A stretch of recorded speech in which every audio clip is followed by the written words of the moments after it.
Paix et bonheur à chacun de vous. Nous voici en ce mardi de l'octave de Pâques, en ce mardi à découvrir ainsi la première témoin de la résurrection, Marie-Madeleine, qui après avoir annoncé aux disciples que le tombeau était vide, revient pleurer en ce lieu. Qu'est-ce qui conduit Marie-Madeleine en ce lieu? Cet amour. Cet amour qui l'a conduit à agir dans sa propre vie.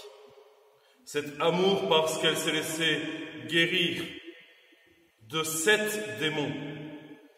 Marie-Madeleine est celle qui habitait Magdala, prostituée dans un cantonnement militaire, et elle se retrouve à être guérie dans son propre cœur.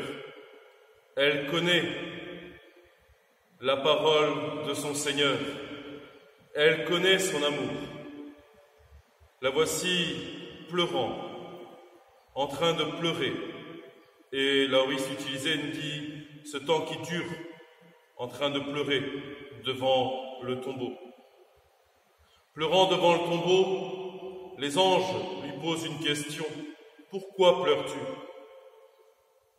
Et nous sommes surpris parce que si l'un de nous avait vu 2 anges, comme il est relaté dans tous les récits de la résurrection, si l'un de nous avait vu 2 anges au tombeau, alors on se serait précipité sur eux et on aurait trouvé en eux notre consolation.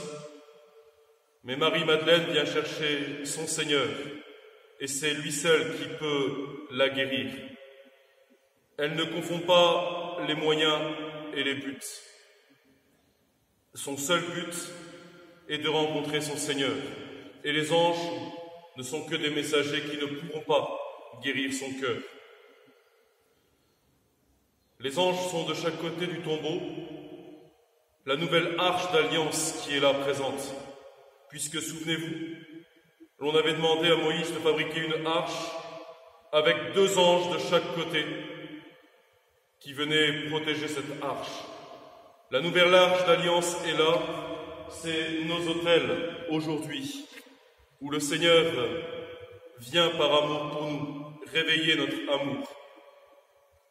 Qu'est-ce qui conduit Marie-Madeleine au tombeau?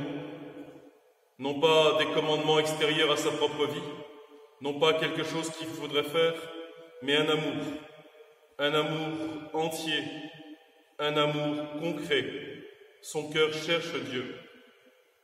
Elle cherche son Seigneur, mais son émotion, sa vue, l'a trahi. Elle cherche son Seigneur, mais elle est prise dans son émotion qui n'a pas d'objectif. Son émotion qui cherche Jésus, mais qui ne sait pas comment le trouver. Et Jésus vient à sa rencontre. Il vient à sa rencontre et elle ne peut le reconnaître que quand elle entend la voix de son Seigneur. Mes brebis connaissent ma voix, elles écoutent ma parole. Chacun de nous avons à découvrir cette recherche de cet amour de Dieu. Nous ne faisons pas les choses parce que c'est obligatoire. Nous ne sommes pas des adolescents, j'espère, qui sommes en train de poser la question, est-ce que c'est obligé? C'est la question de tout adolescent, de tout enfant.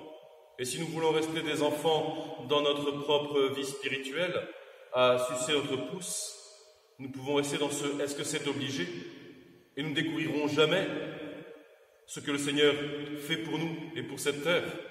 Nous serons toujours alors dans la comparaison qui est poison, à être surpris de telle ou telle chose qui se passe dans le cœur de mon frère, et moi à rester là, à téter mon pouce, à obéir aux choses parce qu'il faut les faire, mais à ne pas y mettre de l'amour. Le mode de relation que Marie-Madeleine a avec son Seigneur, est bien cette découverte de son amour et de ce cadeau qu'il lui donne pour aller encore annoncer aux disciples quelque chose d'important. Mon Père est votre Père. Dieu est le Père de chacun de nous. Et ainsi, Marie-Madeleine, première témoin, continuera d'être témoin de cette résurrection. Elle sait qu'elle a à écouter la voix de son Seigneur et que Dieu seul peut combler son cœur. Ce mari, le Seigneur, est le seul à pouvoir le dire comme cela. Notre Dieu connaît chacun et chacune de nous d'une manière unique. Il s'est donné pour nous et il veut donner son amour à chacun de nous. À nous de nous mettre en route dans une quête d'amour pour le trouver au cœur de cette quête et à ne pas rester à regarder simplement le tombeau vide et à pleurer, à ne pas rester simplement à voir les vides de notre vie, les manques de notre vie, et en ces temps, ils sont flagrants, manque dans la manière de voir les choses, manque dans la manière de voir l'avenir, manque dans la manière de telle ou telle chose. Nous pouvons rester à pleurer, mais une seule question nous est posée. Pourquoi pleures-tu? Et nous savons qui nous cherchons. La joie du Seigneur est notre rempart.